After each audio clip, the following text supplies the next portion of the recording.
Të dashur shikues, mirëmëngjesi, ishit me lajmet të mëngjesit, ishit po ashtu edhe me Agnesën. Faleminderit shumë që po na ndeshni. Në vazhdim është koha që të ndalemi të një çështje aktuale. Saktësisht 2836 persona kanë qenë cak i dhunës në familje gjatë vitit të shkuar, sipas një ulëmtimi të grupit për studime juridike dhe politike, sipas të cilit 75% e viktimave janë gra. Ulëmtimi është bazuar në punën e policisë së Kosovës, gjyqësorit, prokurorisë. Për të diskutuar më thellë për këtë çështje, ne tani do të flasim me juristën Albertina Gashi, të cilën e kemi në një lidhje direkte. Albertina, mirëmëngjesi. Mirëmëngjesi dhe përshëndetje. Faleminderit shumë që keni gjetë kohë të jeni me ne këtë mëngjes. Sa mund të na tregoni se si e vlerësoni ju situatën aktuale të dhunës në familje në Kosovë dhe të na tregoni se pse po ndodh një gjë e tillë. Atëherë po, fillimisht me lejoni të ju përgëzoj për emisionin dhe tematikën, e sidomos për tematikat të tilla të cilat po e preokupojnë shoqërinë tonë si sfidë kryesore për shoqërinë, siç është tematika e dhunës në familje. Mendoj që një tematikë e tillë nuk duhet të trajtohet vetëm si një çështje private ose si një çështje individuale, por tematikat të tilla duhet të kenë reagim dhe trajtim të menjëhershëm, ashtu siç edhe e keni trajtuar ju. Dhe gjithashtu me lejoni të them se çështjet e tilla duhet të fliten dhe të kenë reagim të menjëhershëm, sepse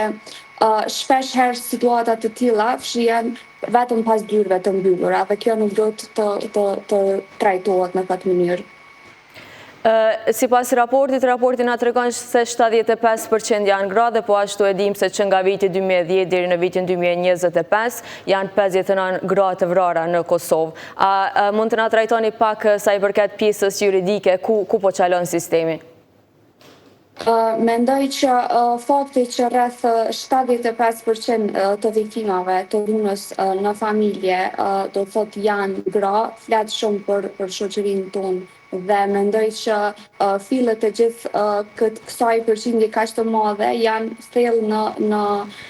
stereotipet e pabarazive gjinore, do thotë që i kemi në vendin tonë. Gratë në shumicën e rasteve dim që janë në shoqërinë tonë në pozitat më të pafavorshme sa i përket, do thotë, të drejtave, respektimit të drejtave të grave, sa i përket pozitës së tyre ekonomike dhe financiare, dhe kjo me patjetër që i bën ato të jenë më të ekspozuara ndaj kontrollit, ndaj abuzimit dhe pastaj ndodhe dhe dhuna në familje dhe një përqindje kaq e madhe. Gjithashtu një rëndësi të veçantë kanë edhe respektimi ende i normave fatkeqësisht patriarkale në shoqërinë tonë dhe stereotipet gjinore që ende vazhdojnë dhe e normalizojnë ose e trajtojnë si krejt normale dhunën në familje, ose normalizojnë,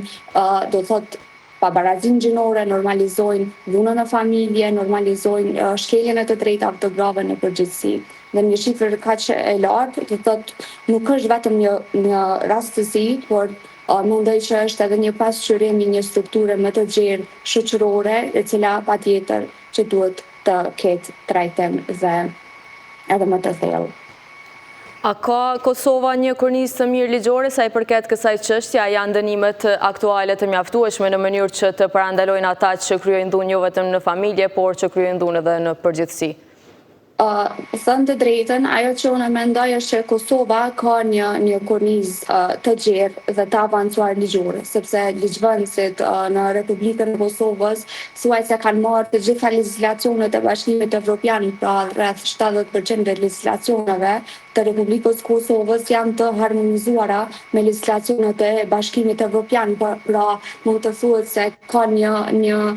kornizë ligjore shumë të avancuar, do thotë kemi kodin penal, kemi ligjin për mbrojtjen nga dhuna në familje, dhe mendoj thellë që problemi nuk është avancimi i legjislacionit, apo nuk është mungesa e normave dhe legjislacioneve në Republikën e Kosovës, por mendoj që thellë është problem kryesor apo problem në vete është zbatimi dhe implementimi i këtij legjislacioni në praktik. Pastaj problemet e tjera mendoj që në vendin tonë përveç implementimit dhe zbatimit, mendoj që janë pastaj sigurimi i provave, e sidomos në rastet kur viktimat e dhunës në familje vendosin që të tërheqen nga procedura penale. Pastaj sigurimi i pranisë së të pandehurit dhe do thot probleme të tilla të cilat janë ende në praktikë dhe që vazhdojnë dhe e prekupojnë vendin. Megjithatë, në raportin e publikuar nga Grupi për Studime Politike dhe Juridike është ngritur edhe një problem tjetër, është ai i seancave të anuluara në mungesë të pandehurve. Çka na tregon kjo? Një ndër problemet kryesore në sistemin e drejtësisë në procedurat penale janë edhe seancat e anuluara në mungesë të pandehurve dhe këto seancat të cilat anulohen tregojnë do thot problemet serioze të cilat i ka sistemi i drejtësisë në vendin tonë, sepse së pari reflekton një problem të thellë apo kryesor në sigurimin e pranisë të pandehurit, do thot qoftë kjo për shkak të mos zbatimit konsekvent të masave të thirrjes, do thot masat për sigurimin e të pandehurit, qoftë ajo nëpërmjet thirrjes së rregullt të gjykatës ose qoftë ajo nëpërmjet urdhër arrestit. Dhe së dyti kjo situatë tregon apo mendoj që tregon një mungesë të efikasitetit dhe të koordinimit midis institucioneve që pastaj shkakton edhe një zvarritje të madhe të procedurave dhe vonesë në sistemin e drejtësisë në përgjithësi. Duke qenë se përmende sa bashkëpunojnë realisht policia, institucionet, prokuroria apo edhe gjykatat, sa kanë viktimat besim të mjaftueshëm që të raportojnë dhunën në familje? Viktimat shpesh herë do thot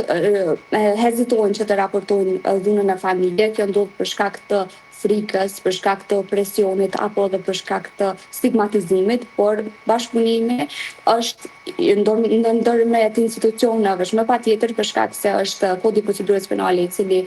do thot i obligon që të bashkëpunojnë të nga faza e fillimit e parë e procedurës penale, që është fillimi i hetimeve, por më pastaj ngecet të tilla si masat për sigurimin të pandehurit, sigurimi i provave e të tjera çojnë në zvarritje të procedurës, por më pastaj do të thot personat të cilat janë viktimë të dhunës në familje hezitojnë ose në shumicën e rasteve do të tërhiqen nga akuza ose të tërhiqen nga procedurat e ndjekjes penale. Albertina, duke qenë se po vazhdon ta quajmë ashtu, po vazhdon ky fenomen, a mund të na tregosh mbase cilat janë disa prej çështjeve më të mëdha që duhet të ndryshohen apo të adresohen menjëherë në mënyrë që të ndërpritet jo vetëm dhuna në familje, por edhe llojet e tjera të dhunave? Unë mendoj që disa prej çështjeve të cilat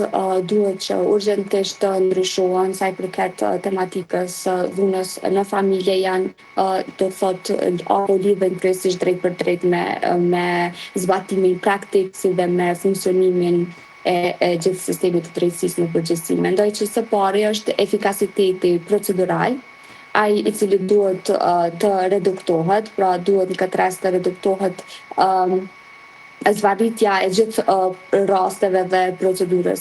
penale, e sidomos kjo do të thotë siç e cika edhe më herët përmes sigurimit të pranisë të pandehurit. Pastaj ajo që mendoj që duhet të ndryshojë është ashpërsimi i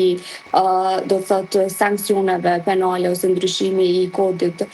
penal në mënyrë që të ketë sanksione apo dënime më të ashpra, e që nëpërmjet ashpërsimit të dënimeve dhe do të thotë sanksionimit të dhunuesve të bëhet një ndryshim i tillë që dhunuesit do thotë mos të përsëritin apo mos të kemi recidivistë dhe përsëritjes të dhunës në familje. Ju personalisht si jurista keni ndonjë mesazh për të gjithë personat që përjetojnë dhunë në familje dhe të cilët hezitojnë ta raportojnë rastin? Po patjetër mendoj që mesazhi im konkret do të ishte se të raportohet çfarë do lloj dhune në organet kompetente të drejtësisë, të raportohet çfarë do lloj dhune në familje ose çfarë do lloj dhune që ushtrohet ndaj personave të ndryshëm, si dhe të besoni në organet dhe në institucionet e drejtësisë, sepse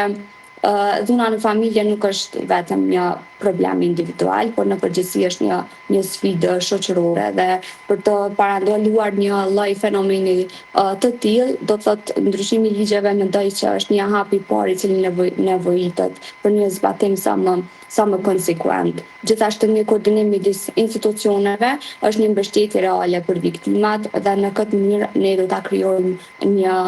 shoqëri ku do të thotë shtëpia reale dhe shtëpia e vërtet do të jetë një vend i sigurt për çdo individ dhe jo siç është për shumicën e viktimave të dhunës në familje një vend i pasigurt. Albertina, ne të falenderojmë shumë që ishe me ne këtë mëngjes dhe faleminderit për të gjitha informacionet dhe sqarimet që na dhe. Faleminderit edhe për juve që thashëm. Shikues të dashur, është koha që programin e mëngjesit ta vazhdojmë me një material tjetër që flet për ushqimet që duhet secili prej nesh të kemi në kuzhinë, e sidomos ata që duan të humbin peshë. Ta ndjekim bashkë.